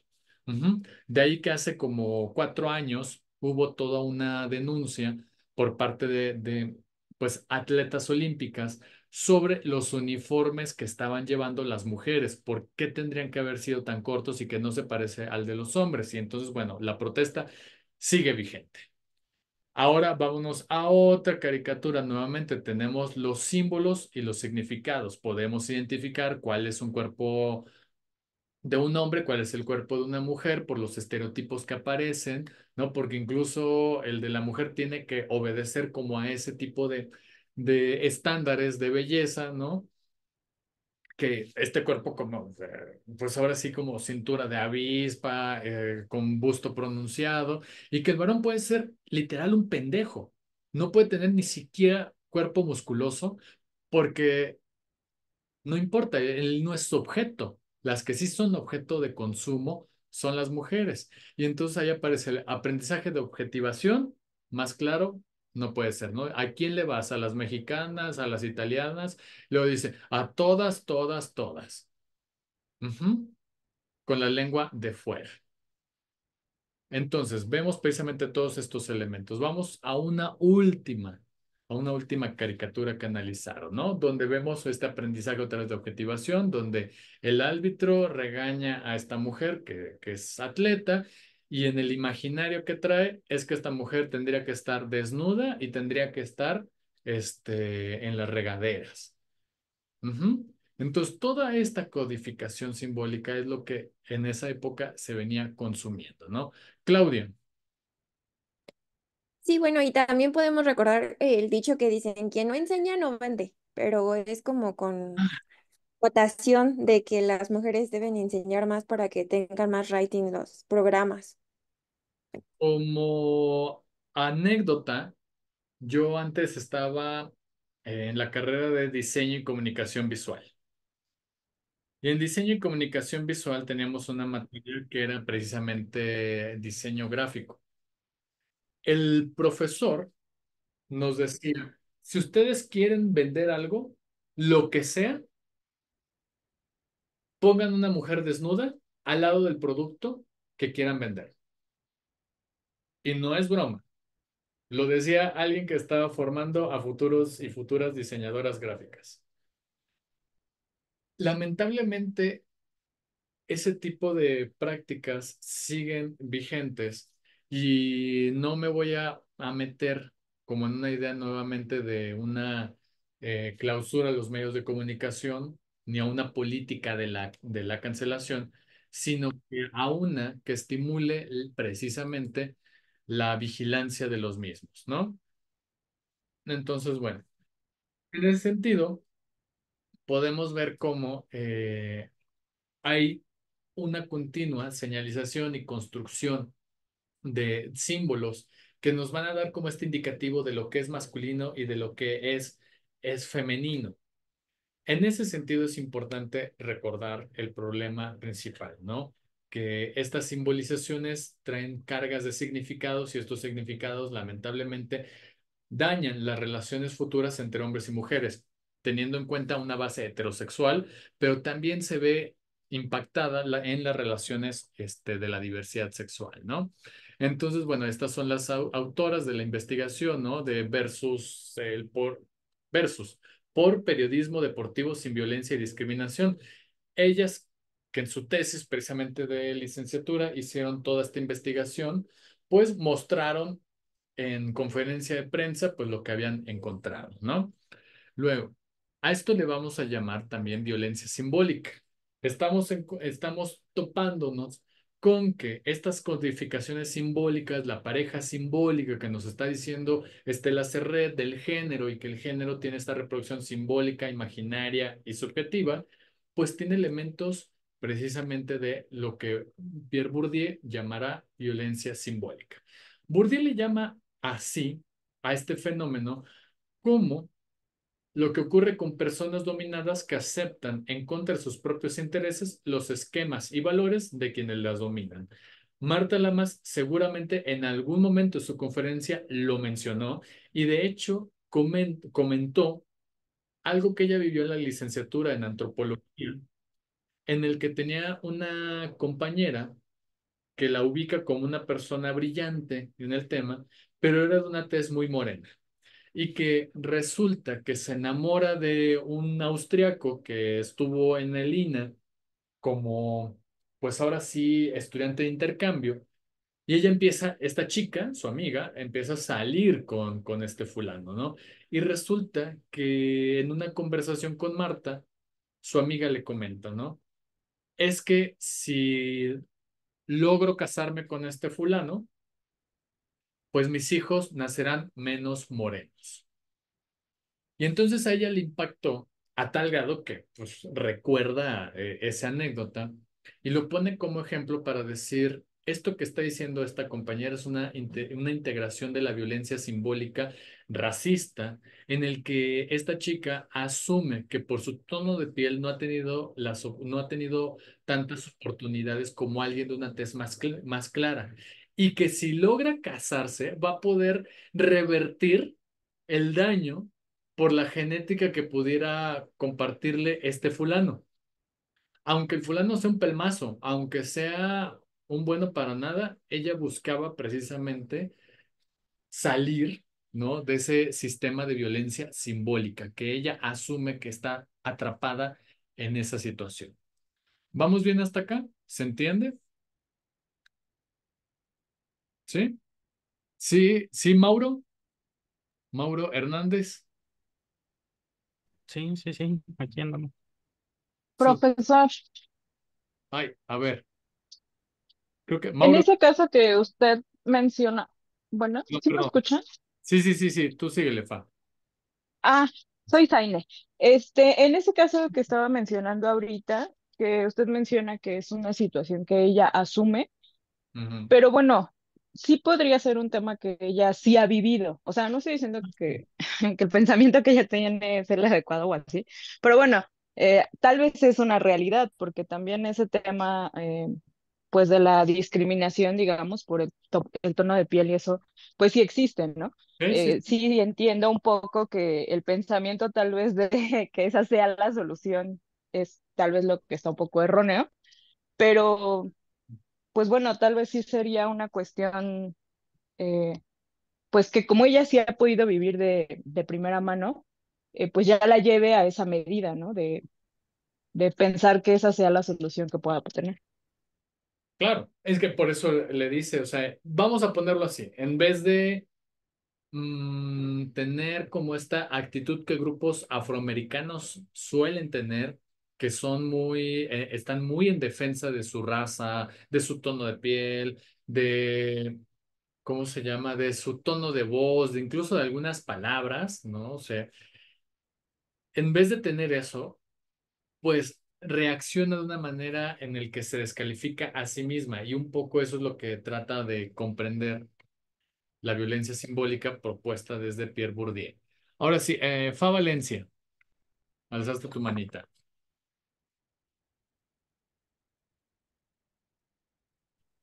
Sí, retomando el ejemplo que ponías, ¿sí me escuchan?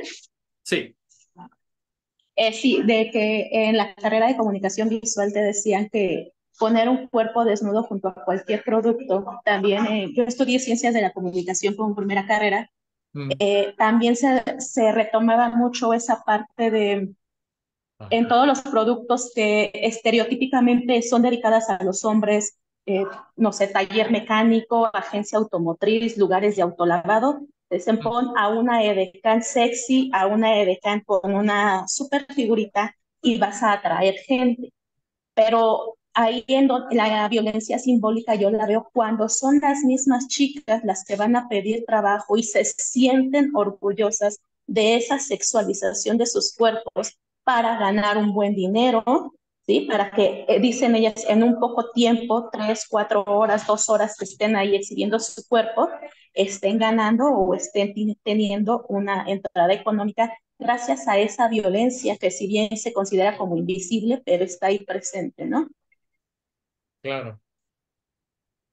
Pones un tema bien interesante aquí, sobre todo en el ejemplo, porque pudiéramos situar los conflictos que hay entre el feminismo radical y el feminismo liberal, donde por un lado el feminismo liberal estaría de acuerdo en tener como un capital erótico y decir, bueno, yo soy dueña de este cuerpo y si este cuerpo puede traerme precisamente cierto beneficio económico, no me estoy refiriendo al comercio sexual, y aún así las feministas liberales apoyan el comercio sexual, pensando en esta cuestión de los edecanes, las edecanes, dicen, bueno, es que no tiene de malo que haya un ejercicio de capitalización del cuerpo. Luego entonces, como por ejemplo Catalina Ruiz, una feminista más del corte radical, en una entrevista con Marta Lamas evidentemente apoyaba la idea o apoya la idea del feminismo liberal de decir es que si yo puedo de alguna manera obtener dinero capitalizando la imagen de mi cuerpo, bueno, eso es símbolo de autonomía, de voluntad y de muchas cosas más. Pero Catalina Ruiz dice, bueno, ¿en qué estado estamos como para que las mujeres se vean orilladas a utilizar un capital erótico y no un capital intelectual para conseguir dinero? Entonces es una, digamos, son los debates que siguen presentes, que si escuchamos ambas posturas, ambas, la verdad, a mí me convencen, pero a final de cuentas, la última palabra siempre la tendrán las mujeres, ¿no? Para poder definir en qué situación se encuentran. En el caso muy particular que cita la multireferida Marta Lamas, con el caso de la violencia simbólica de la compañera, sí tiene que ver con asumir una opresión, asumir que ese racismo que está allá afuera es algo de lo cual no va a poder luchar, no va a poder salirse, y es mejor que sus siguientes generaciones no vivan lo que ella vivió. Ujú. Que creo que ahí sí pudiéramos ver los matices y las diferencias con respecto a las edecanes, con respecto a las personas precisamente que viven una situación racial. O al menos lo estoy interpretando así. Entonces, bueno, estoy totalmente abierto a las disonancias. Adriana, Es que justamente, ¿no? Creo que la diferencia es como esta capacidad de elección, ¿no? O sea, si, por ejemplo, yo quiero abrir un OnlyFans para ganar dinero, esa es mi elección, a que alguien suba una foto mía, este, con temas, sexuales o sin mi consentimiento. Y creo que ahí radica la diferencia como violencia y como no violencia, ¿no? claro, buenísimo. A mí me encanta esto que estás mencionando porque evidencia nuevamente la diferencia que tiene el feminismo liberal, ¿no? El decir que tú tengas la posibilidad de elegir. En el caso de esta chica, no tiene la posibilidad de elección, más que lo único que puede elegir dentro de esto es una violencia simbólica, ¿no? Entonces, bueno, vamos a seguir avanzando. Muchísimas gracias por la participación. Ahora, si nos acercamos al imaginario social, vamos a tocar temas de psicología sí o sí, y quiero que ah, comprendamos la propuesta que hace Albert Bandura, ¿no? ¿Ya habían escuchado de Bandura, quienes están en segundo semestre, tercero? ¿Ya lo vieron? Sí, Jonathan. estamos viéndolo Ah, lo en están viendo. personalidad. Ah, chis, ¿en qué Y materia? En aprendizaje social aprendizaje. también. Sería aprendizaje social. Ajá, sí. Ok. Es Ah, en yo lo estoy viendo en aprendizaje. personalidad, Bandura. Ah, chis, bueno, va a estar interesante ver Ajá. cómo lo están implementando. Bueno, no voy a discutir eso. Albert Bandura tiene precisamente esta propuesta de la violencia social o el aprendizaje vicario.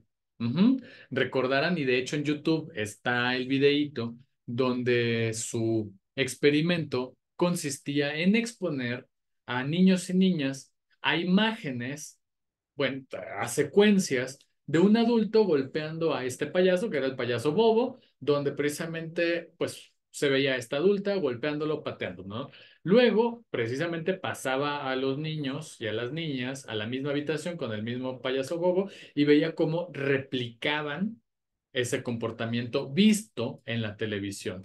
Y entonces ahí es un acercamiento interesantísimo a lo que yo les estaba diciendo con respecto al interaccionismo simbólico, a la pareja simbólica de Estela Serret y que se puede materializar en una investigación de corte psicológico social por parte de Albert Bandura, que hace como 3 años falleció.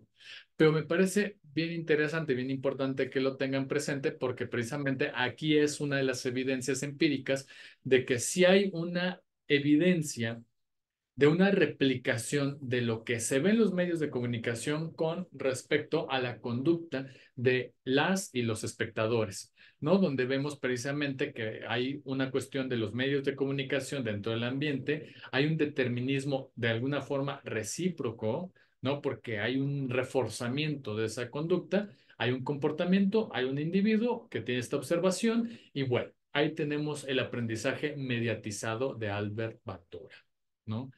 Y luego nos preguntamos qué impacto tiene el imaginario social y el aprendizaje de la masculinidad hegemónica. Pues bueno, nos metemos a esta tesis doctoral que hizo Paul Preciado. Ahí dice Beatriz, pero en realidad al día de hoy es Paul, es un filósofo trans que estudió precisamente la arquitectura y la sexualidad de la Playboy durante la Guerra Fría y dio cuenta de varios elementos bien importantes, hablando precisamente del um, aprendizaje mediatizado de Bandura, ¿no? Por un lado, hablar de la Playboy es hablar precisamente de este señor, ¿no? Que es Hugh Hefner, que en 1965 aparece la primer, la primera revista de la Playboy, teniendo en la portada a Marilyn Monroe, esta actriz que lamentablemente vivía con depresión y terminó suicidándose, y además que en esta edición, pues aparecen fotos de ella que no fueron consensuadas, ¿no? A ver, espérenme tantito que estoy recibiendo una llamada, déjenme la cancelo.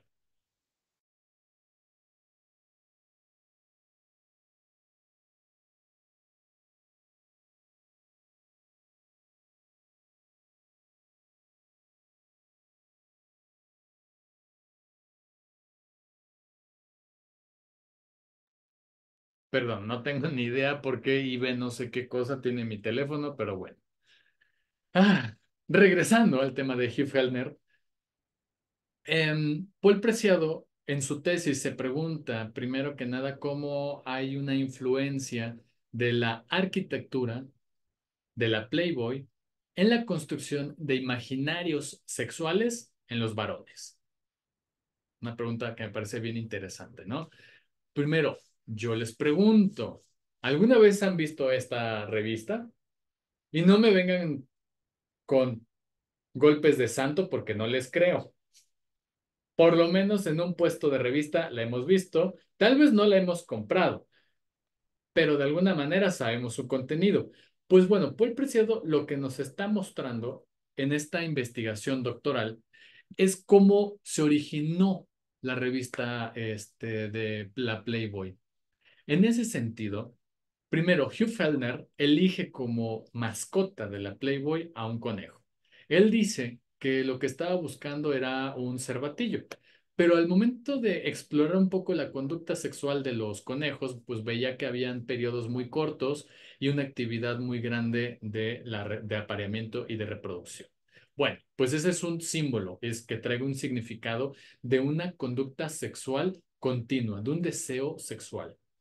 Luego entonces, acuérdense de la política conservadora de mitades del siglo XX en Estados Unidos, que incluso podemos verlo replicado, por ejemplo, a quienes les haya tocado los Looney Tunes y veíamos a Elmer Gruñón, que era Elmer Cazador.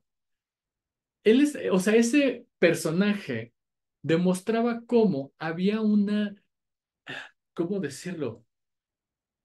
Una política, primero, deportación de armas en Estados Unidos, que al día de hoy sigue siendo un problema por parte de los demócratas, que son los conservadores. Ujú. Era una política, primero, de posesión de armas con fines recreativos, es decir, la caza, sobre todo en ambientes suburbanos.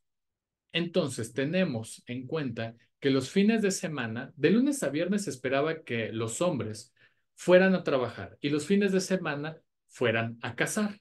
Por eso había una política que podía promover el uso de armas. Y es histórica. Por eso hay tanto pleito en Estados Unidos para que se conserve esa política, porque tiene toda esta tinte conservadora. Vale. Hugh Hefner lo que decía es de que le parecía demasiado homosexual, de una manera burlona, porque además 1963 todavía se consideraba una enfermedad mental la homosexualidad, porque esta se despatologiza hasta 1973. Bueno, regreso a la época. Hugh Hefner dice, si tú quieres regresar a los hombres al hogar, tú tienes que darles algo a cambio. Y eso que pudieras darle algo a cambio para meter a los hombres al hogar, tiene que ser con burlarte un poco de la actividad que Estados Unidos, los republicanos, le ofrecen a los estadounidenses, que es la posibilidad de portar un arma e irte con otros hombres a cazar animales para mostrar qué tan viril eres. Y entonces Hugh Hefner se burla de eso, dice, a mí me parece algo súper homosexual que varios hombres se vayan al campo y luego misteriosamente no traigan cervatillos muertos o traigan animales con los que fueron a cazar. Sospechoso. Entonces él se empieza a burlar de esa política de entretenimiento que ofrecía Estados Unidos y la posesión de armas para ofrecer supuestamente esta condición de que piensen los americanos en el sexo, ya no en el sexo recreativo. Ahora, ¿cómo puedes lograr eso? A través de la fabricación de una mujer muy particular, porque la pornografía ya existía. La pornografía se puede definir como aquella producción visual que tiene por objetivo excitar al espectador, principalmente un varón. O sea, la pornografía no es nueva, pero la pornografía que quiere ofrecer Hugh Hefner es una pornografía mediatizada. Segundo, producida, perdón, mediante la farmacología. Y ustedes dirán, ¿cómo chingados? Ah, pues resulta que en 1946, en Estados Unidos, un mexicano, un bioquímico mexicano, logra patentar la sustancia activa para la píldora anticonceptiva. Es en Estados Unidos donde lo logra hacer, porque en México no se pudo, no quisieron. Entonces, ¿qué es lo que sucede en Estados Unidos? Una victoria para el feminismo, donde dice las mujeres ya van a poder elegir sobre sus propios cuerpos, en tanto que podrán elegir cuándo tener hijos y cuándo no. Pero Hugh Hefner retoma esa victoria del feminismo para traducirlo en un producto comercial. Imagínate una mujer con la que vas a poner, pues sí, poner, guau, el asunto, la que vas a poder tener sexo sin que se embarace y sin que precisamente te obligue a tener una responsabilidad. La fabricación de la mujer Playboy, según Paul Preciado, es una mujer que está configurada a través de primero, de la incorporación de este medicamento, porque altera totalmente su nivel hormonal, su capacidad reproductiva, sus niveles precisamente de cíclicos, ¿no? De ovulación. Hay una alteración a sus cuerpos. Segundo, para 1952-53 sale la primer pastilla antipsicótica y antidepresiva, los pilares de la psiquiatría moderna, lo que podría asegurar un estado de ánimo ya no fluctuante de las mujeres, porque aunque se dediquen al comercio sexual, claro que van a haber interrogantes sobre tu propia vida, el sentirte triste, el sentir que solamente te ven como un objeto. Entonces, las mujeres Playboy tenían la condición de ser medicadas con antidepresivos y evidentemente anticonceptivos. Esto es un punto súper importante porque cambia totalmente la configuración del deseo de los varones, donde el deseo estaba depositado, quiero llegar a mi casa, sí, tengo a mis hijos, pero los fines de semana, porque además tengo el peligro de que ya no quiero tener hijos, entonces no quiero tener relaciones sexuales con mi mujer, mejor me voy al campo a cazar. No, ¿qué crees? Sí vas a poder tener sexo con tu mujer sin tener hijos, si tú quieres, ¿no? Porque ya está la píldora anticonceptiva, pero va depositando la idea de que la sexualidad está compuesta por el deseo primero de la elección de un varón hacia una mujer estereotípica. Ujú. Y evidentemente que va a tener que llevar a cabo una serie de acciones como medicarse, por ejemplo, con lo anticonceptivo y evidentemente antidepresivo si quieres seguir la vida de un magnate, porque Hugh Hefner, o sea, imagínense, o sea, esta es una foto cuando sale la primera revista, pero antes de morir, el fulano te representaba el machismo más tóxico que pueda haber. Un fulano de casi 80 años en una bata, en una pijama roja, todo el tiempo está desnudo, en una mansión donde puede coger con mujeres más jóvenes, evidentemente con él. Y entonces, precisamente, estamos viendo toda esta construcción mediatizada de la configuración. Incluso lo llega a mencionar por Preciado en algún momento de su tesis doctoral, que tiene que ver con la configuración de el soltero preciado. ¿Por qué dicen, ya estás de soltero y hasta hay como el jiji, jaja, mira, ya vas a estar de soltero, el departamento de soltero? Porque hay la construcción y la asociación precisamente que vas a tener tu propia mini mansión Playboy porque vas a andar cogiendo ahí con quien tú quieras, ¿no? Entonces, hay ese tipo de configuración. ¿Y qué pasa en México? Ay, nuestro México bonito y adorado. Pues tenemos, a mí sí me tocó crecer viendo estos, ¿cómo se llama? El libro vaquero, precisamente en los kioscos de revistas. Ustedes dirán, ay, pero Fausto, esto pasó en Estados Unidos. Bueno, pues tenemos a este señor, a Rodolfo Pérez El Pegaso, que es el dibujante de esta revista, que ya no sé si ahora es digital, ya desconozco, pero por lo menos en mi infancia sí me tocó ver en los kioscos, pues el librito vaquero que reproduce nuevamente el imaginario del varón violento, el varón sexualmente activo y que no le importa el cuerpo de las mujeres, porque nuevamente vemos aquí un forcejeo, ¿no? Validando la violación, la violencia, ¿no? Porque aquí vemos la violencia de dos hombres y una mujer, tal vez una prostituta cortesana, evidentemente, pues no es damisela en peligro, ¿verdad? Como las de Disney. Y entonces vemos que hay esta reproducción del imaginario. Ujú. ¿Qué es lo que vemos en medios de comunicación? Esto es de la revista Cuo, que salió en 2016, que se llama Guía de Solteros, ¿no?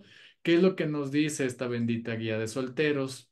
¿No? Y al amén de Hugh Hefner, ¿no? Volar en globo es para débiles, ¿no? Es re bonito tener una foto en el globo aerostático sobre Teotihuacán, pero la verdad es de que eso lo puede tener cualquiera. Las primeras citas inolvidables, son consejos, pero para los hombres, no así para las mujeres, ¿no? Nuevamente la reproducción. Y esto me parece bien interesante porque afortunadamente se logró que este producto Axe ya no reprodujera este tipo de material, este tipo de contenidos en medios de comunicación donde tenemos nuevamente la imagen de mujeres que son animalizadas y están en función del deseo masculino. Ujú.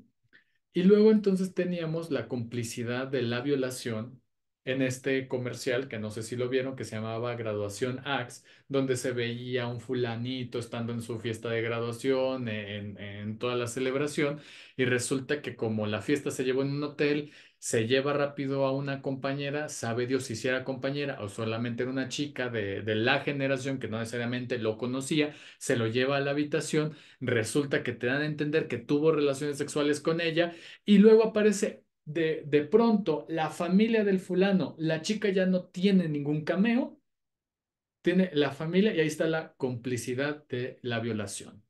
Todo esto pudiéramos asociarlo con lo que menciona Laura Rita Segato cuando habla de las pedagogías de la crueldad. Uno aprende, lamentablemente los varones aprenden, o en mi generación aprendimos a animalizar a las mujeres, a objetivarlas y evidentemente bajo la complicidad de la familia. Ujú. Yo pudiera decir, bueno, aquí estamos viendo quién es el culpable, cuál es el origen de cierto tipo de actitudes. ¿Eso me expía de responsabilidades? No. Yo tengo que ser responsable como varón ante este tipo de consumo. ¿Por qué? Porque nuevamente, si nos vamos a la construcción imaginaria de la simbolización, estamos viendo al excitable, al aventurero, al violador. Porque eso es básicamente lo que son. Esos son los estereotipos de masculinidad al cual precisamente aspira ese comercial a denunciar para señalar a lo femenino, al delicado, al débil como algo que no debe ser deseado. Las personas eligen no porque no quieran, sino porque no les pasa otra cosa por la cabeza. Y entonces esto, según Pierre Bourdieu, es la interiorización de la exterioridad, ¿no? Cómo el imaginario moldea las decisiones, ¿no? Y nada más para cerrar ahorita y pasar a los comentarios, a mí me gusta mucho mostrarles esto porque quienes somos de la CDMX, seguramente para 2017-2018 les tocó ver esta campaña publicitaria en el metro. ¿La vieron alguna vez? Sí. ¿No? Bueno, yo la veo todavía y me parece asquerosa, ¿no? O sea, sí, guácala, ¿no? Bueno, cuando trabajé para ONU Mujeres, me tocó que me invitaran a la conferencia de prensa que se llevó a cabo y que anunciaban bien felices las de ONU Mujeres. No, tenemos la campaña ideal, ¿no? Para combatir el acoso sexual. Y es esto, ¿no? ¿Cuáles eran sus argumentos? Primero que nada, como pasa en estas organizaciones internacionales, contratan a gente de su, digamos, de su calidad, de su expertise. Y eligieron una compañía de marketing, o sea, no son investigadores de marketing. No tenían perspectiva de género. Y ahorita les voy a decir el argumento de por qué no tenían perspectiva de género cuando lo hicieron. Bueno, están exponiendo pues estas imágenes y entonces estos tipos, varones, están diciendo, no, pues la verdad lo que hicimos fueron grupos focales donde elegimos varios hombres de diversas condiciones raciales, sociales, económicas, y les preguntábamos lo siguiente, para ti, ¿qué mujer debe ser respetada? Bueno, la respuesta sorprendió a más de uno, ¿no? Donde dice, ¿quién debe ser respetada? Mi novia, mi hermana, mi mamá, mi amiga. Ujú. Y ellos pensaron, pues aquí está, acá está la solución para ofender a estos violadores que se están metiendo con la mujer que le pertenece a otro hombre. No están respetando a la mujer por el simple hecho de ser un ser humano, digna de derecho, digna de reconocimiento. Si lo conecto con los estudios, por ejemplo, de Gayle Rubin decía que el sistema de parentesco lo que hace es designar a los grupos familiares y designar el para qué son las mujeres. Y por eso el tabú del incesto se instala en las comunidades porque la mujer, la hija o la esposa, primero la esposa le pertenece al varón, al pater familia.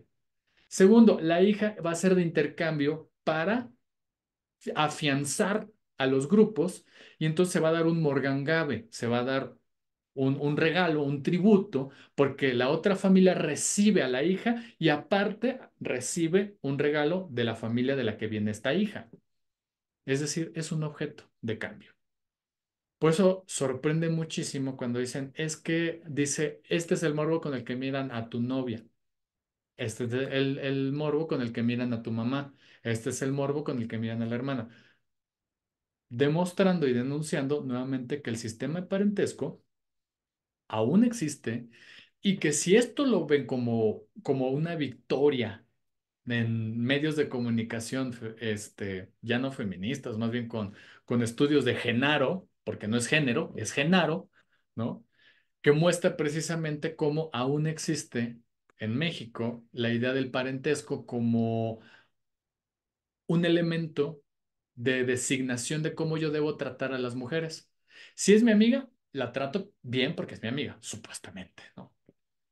Si es mi mamá, la trato bien, pero aún así hay violaciones, hay incestos, hay muchísimo de esto, ¿no? Entonces, por eso me pareció bien interesante cuando lo están mostrando y todavía dicen, no es de hombres, ¿no? El mensaje que están dando es el equivocado, porque no están diciendo tienes tú que respetar a las mujeres por el simple hecho de que son seres humanos y son seres dignos de reconocimiento, valor, aprecio, todo. Es porque le pertenece a otro hombre. O sea, por eso duró un rato. Dijeron, mejor, o sea, nos chutamos lo que ya le pagamos al metro en publicidad, nos chutamos lo que ya le pagamos a la compañía esta que nos hizo el estudio y por eso no volvió a salir. Ujú. Pero de verdad es vergonzoso. Luego, yo trabajé precisamente en el grupo de activación de la alerta de género en Puebla y me tocó medios de comunicación. Trayendo este conocimiento, yo revisé la publicidad que estaban dando en ese entonces cuando estaba Moreno Valle y entonces, ¿qué es lo que me traen? Esta publicidad, ¿no? De supuestamente famosos de Puebla diciendo, no, es de hombres cuando no representaban ni siquiera a la población. En este caso, acá tuvieron el detalle, ¿no? De hacer imágenes que representaran a hombres jóvenes racializados, ¿no? Con ciertas clases sociales, con ciertas, sí, tal vez profesiones, porque se le ve a este tipo que tiene, pues, la corbata, a otra persona que va. Nuevamente, atendieron a estereotipos, pero por lo menos trataron de ver la parte de la interseccionalidad. Y acá ves a puro señor de clase social media alta. Y entonces, así como la violencia con las mujeres no es de hombres, no lo hagas. Entonces, bueno, por lo menos no comete la estupidez como esta, pero otra vez, por favor, no lo hagas. ¿Mm? O sea, no hay como una cuestión de, tal vez de una sanción, no hay un mensaje realmente contundente en ello, ¿no? Y entonces, para terminar el día de hoy, ver la masculinidad hegemónica subjetiva la que evidentemente nos lleva a reconsiderar todo lo que está pasando en la salud mental de los varones, porque aquí ya es ver qué es lo que pasa con el varón de a pie, qué es lo que está sucediendo, ¿no? Entonces vemos que hay una reproducción de valores masculinos que genera un interés y se genera un valor de es decir, aspiracional, yo quiero llegar a hacer eso. Entonces vemos que en medio de comunicación aparece el violento, el ambicioso, asertivo, violador y aparece nuevamente la idea de lo confiado, lo aventurero, incluso lo cruel, como algo aceptable. Y entonces son motores afectivos significativos, porque nuestras adolescencias y nuestras juventudes estarán buscando parecerse a ello. Por eso es bien importante tener en cuenta ese tipo de elementos. Y si nos vamos nuevamente al desarrollo, el desarrollo cognitivo, claro, Jean Piaget es referencia forzosa donde vemos precisamente que en sus estudios, curiosamente, Jean Piaget dice que trabaja para niños y trata su teoría para poder comprender cómo es el desarrollo cognitivo en niños y trabajó con sus hijas, niñas. Bueno, ahí ese sesgo se los dejo para otro análisis. Y entonces, Piaget también configuró las etapas del desarrollo moral dependiendo sus etapas del desarrollo cognitivo. Ustedes seguramente ya lo vieron en algún momento, el sensorimotor, preoperacional, operación concreta y operación formal, dependiendo la edad en la que se encuentren.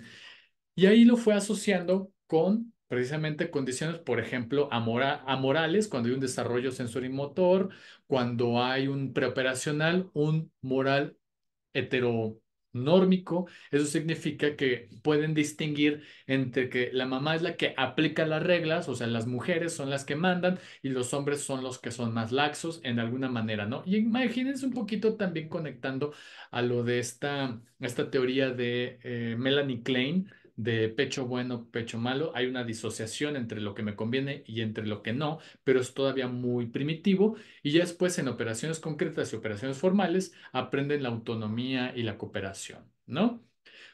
Es decir, que si nosotros queremos atender este tipo de temas de raíz, tendríamos que pensar en los valores que se están señalando, se están enseñando en las escuelas primarias, en las escuelas secundarias. ¿Qué se está hablando acerca de la relación de niños con niñas? ¿Qué se está enseñando sobre la superioridad de niños sobre niñas? De hecho, hubo un estudio y ahorita se los voy a presentar.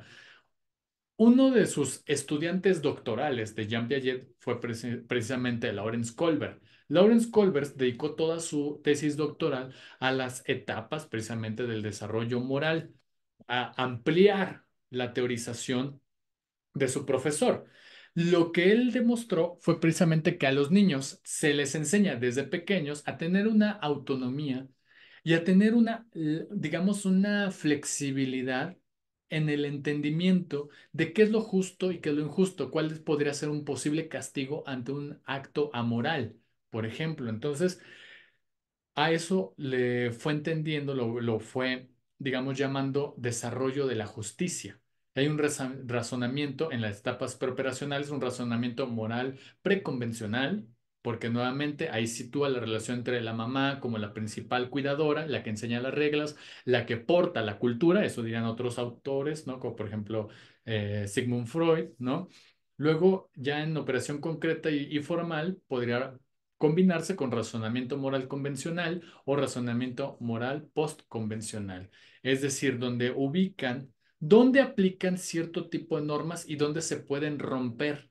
Por eso, al ver el desarrollo de niños particularmente, jugar con las reglas y cómo de alguna manera hay contextos donde se les aplaude y hay contextos en donde se les reprime.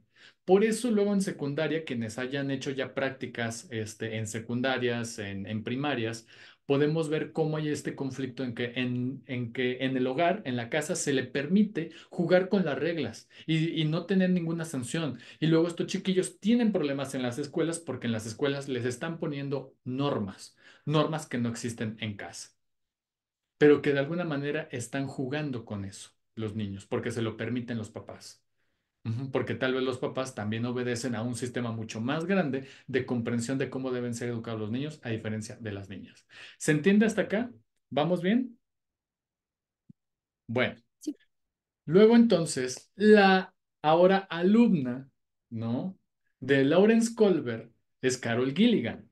Carol Gilligan dice, a ver, yo, o sea, si eres mi profe, me encanta lo que me has enseñado, todo está chévere lo que hizo Jean Piaget, pero ustedes están trabajando con niños, no así con niñas. ¿Cómo es el desarrollo moral de las niñas? ¿Cómo entra esta parte de la simbolización?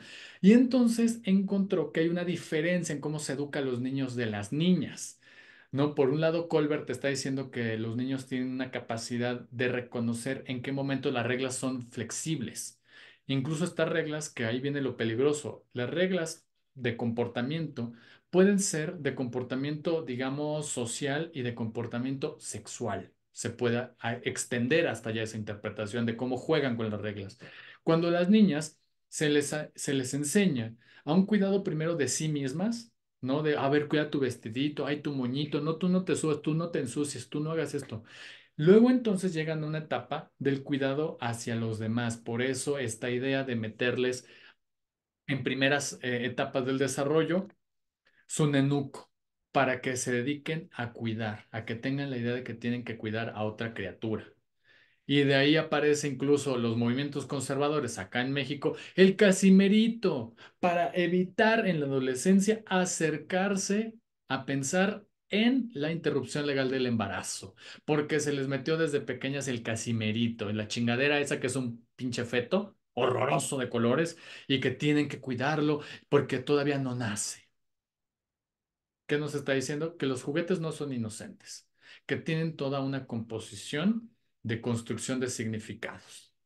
Horribles y carísimos, muy cierto. Bueno, yo no los he comprado ni me ha interesado, pero cuando los veo digo, ¿no? O sea, pero bueno, en democracias es válido que se venda. Lo importante es reconocer todos este tipo de cosas. ¿Ok?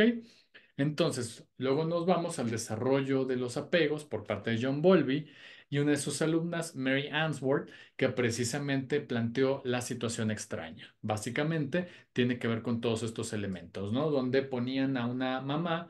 Primero reconocían diversos tipos de apego, ¿no? El temeroso, hostil, preocupado, alejado, seguro, ¿no? Em, este vínculo se desarrolla precisamente con la mamá y por eso clasificaban y luego veían cómo era la dinámica.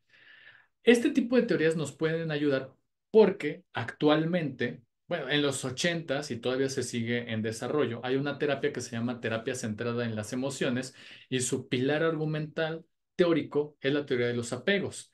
¿Por qué menciono esto? Porque desde una perspectiva de género podemos ver cómo a los varones se nos enseña a tener una respuesta ansiosa, insegura, y aparte, si tengo esta respuesta ansiosa, insegura ante algo que me duele o ante algo que me frustra, puedo jugar con las reglas y aparte no tengo una identificación ni una gestión adecuada de las emociones, es muy probable que en mi relación de pareja heterosexual u homosexual pueda ejercer violencia. Porque lo aprendí por estas carencias, por estas mismas configuraciones que me fueron de alguna manera edificando mi mentalidad, ¿no? Entonces, pueden encontrar estos videos de este experimento tan interesante en YouTube, ¿no? Y bueno, yo creo que nos pudiéramos quedar acá, ya lo pudiera cada vez centrar más incluso en la parte de la terapia centrada en las emociones.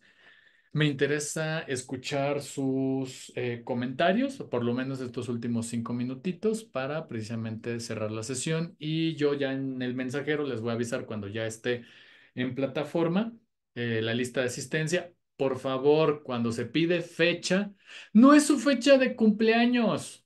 Y no quiero ser grosero y no quiero ser inhumano de que, ay, porque a mi profesor no le interesa mi cumpleaños. Eso no lo reporto ante el sistema de la UNAM. Ujú. Así que después me dirán su fecha de cumpleaños. Pero la fecha es el día en la que se imparte la clase. ¿Qué día es hoy? 23 de agosto. Entonces, cuando vayan a poner su asistencia, es 23 de agosto. Ujú. No quiero la fecha de su cumpleaños. ¿Va? Esas no las voy a registrar. Y entonces, quienes pusieron su fecha de cumpleaños, pues perdón, ya no tienen asistencia. Bueno, ahora sí. Fa, Fa Valencia alzó su manita, luego Alejandra, Jaime, y si quieres Ángel, ¿no? Porque vi que prendiste tu micrófono.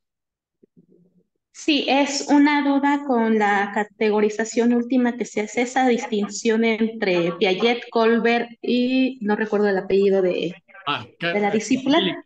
Gilligan. Eh, Gilligan, la distinción que ella hace entonces ya entre niños y niñas aplicaría también para los cambios de actitud y los límites. Lo digo en razón de que cuando mencionabas a Colbert decías que en casa se comportan de una manera, en casa no les ponen límites a los niños, pero en la escuela ya les enseñan estos límites. Ajá. Podría aplicar en caso contrario a las niñas, que en la casa a las niñas sí les pongan límites, sí tengan que cumplir ese patrón, ese estereotipo, y en la escuela ya abusen de la libertad.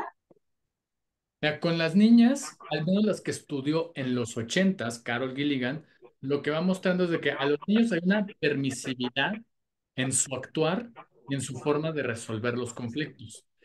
Porque se les enseña más a ser, digamos, independientes, incluso esta idea, esta diferencia entre ser simpático y ser empático. A los niños se les enseña más a ser simpáticos, de, ay, qué chistoso, ya tiro esto, ay, mira qué bonito, cómo se revuelca, ay, mira, ya golpeó el hermano, ay, y entonces hay un fomento entre esta parte del chamaco que es simpático versus precisamente a las niñas que desde pequeñas se les educa, no, no, tú decías los límites.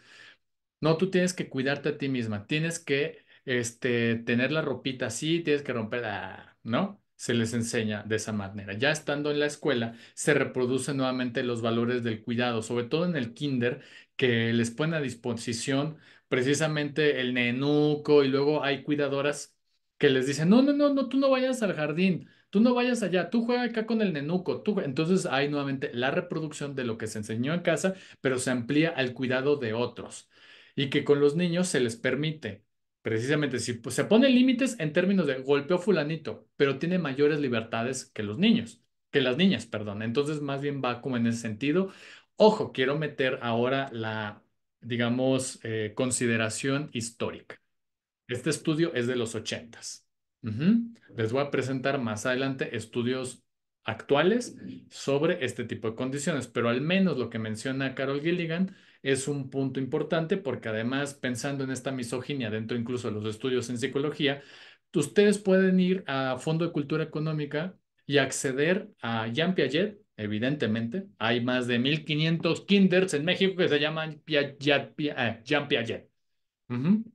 Ustedes pueden acceder a Lawrence Colbert si van a Fondo de Cultura Económica, pero si ustedes preguntan por Carol Gilligan y su tesis doctoral que se tradujo en español y que se llama precisamente With a Different Voice, aquí le llamaron algo así como la práctica de los cuidados, una cosa así, no la consiguen.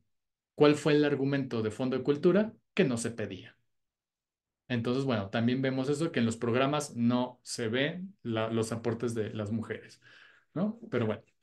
Alejandra y ya para terminar a Zainé. Sí, gracias. Pues yo más bien quiero compartir como una reflexión de cómo, como en el día a día también una llega a asumir estas violencias simbólicas y es como a la hora de elegir pareja. En el caso de las mujeres, pues que asumimos como normal conseguir una pareja pues mucho mayor en edad, ¿no? Que nosotras o que también sea como económicamente mucho más estable que nosotras, ¿no? Ahora con estos discursos de hombres de alto valor y mujeres de alto valor pues como que se reproduce también estos como estereotipos, ¿no? Pues sí, de lo que es el hombre, su masculinidad y las mujeres, y automáticamente pues seguimos cayendo en esta violencia de depender económicamente, por ejemplo, de tu pareja, ¿no? Porque justamente estás como dentro de ese, pues sí, dentro de ese imaginario de que es lo normal, ¿no? Claro. Mm, creo que ahí en la parte de mujeres que eligen parejas de mayor edad, ahí valdría la pena como analizarlo desde la óptica tal vez de violencia simbólica. Pero bueno, no quiero profundizar tanto en este momento, ya no nos queda tiempo, ¿va? Pero pueda quedar como en puntos suspensivos de continuará, ¿no? Entonces, bueno. Y con Zaine, cerramos. ¿Les parece bien para que ya podamos ir a comer?